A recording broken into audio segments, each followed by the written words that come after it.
When it runs around on four legs and squeals, you call it a pig. But then when you shoot it with your gun and put it inside of a little plastic bag, it suddenly magically becomes pork. Why? Back in the olden days, there was, like the 1100s olden days, not the 70s. There was this guy, and he was a Norman, and he thought, hey, I'm going to invade England. And so the Normans, they all, of course, came onto England and they invaded it. And the problem with that was that there were already people in England and they were called the Saxons.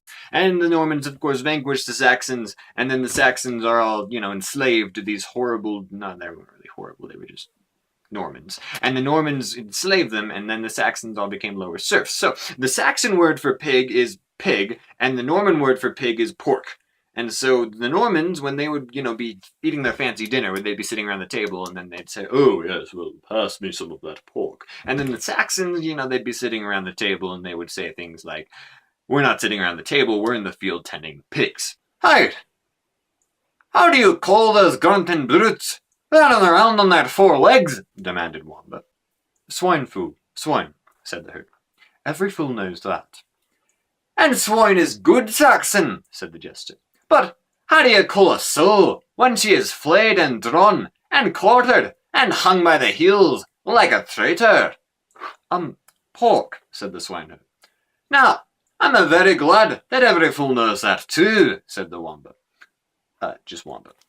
And pork, I think, is good Norman French, and so when the brute lives and is in the charge of a Saxon slave, she goes by her Saxon name, but becomes a Norman and is called pork when she is carried into the castle hall to feast among the nobles.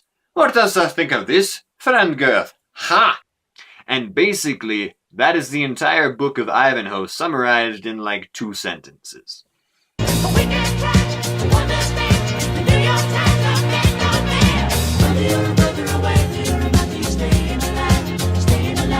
Okay, just kidding. Ivanhoe really isn't about pigs. Ivanhoe is meant to be read as a romantic novel. No, not that kind of romantic. I mean like, the romantic of the old days, marked by the imaginative or the emotional appeal of what is heroic, adventurous, remote, mysterious, or idealized. Ivanhoe is basically as romantic as it gets. In fact, the entire book follows the idealized adventures of Ivanhoe, a knight who is attempting to bring order and goodness and happiness and joy to the kingdom.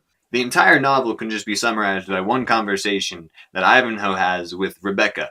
So Rebecca's tending to Ivanhoe's wounds. He just sort of, got like a knife jabbed into him during battle.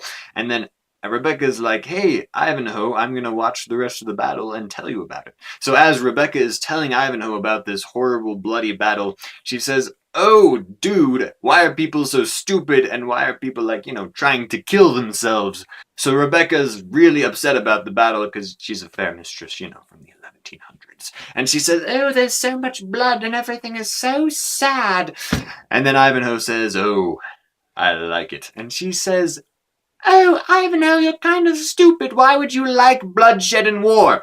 And then Ivanhoe says, the love of battle is the food upon which we live. The dust of the melee is the breath of our nostrils. We live not, we wish not to live longer than while we are victorious and renowned. To which Rebecca says, dude, bro, you're stupid. You're probably just gonna end up dead with nothing but a dusty gravestone to commemorate your glory. What do you have left then? To which Ivanhoe says, glory, maiden, glory, which gilds our sepulchre and embalms our name.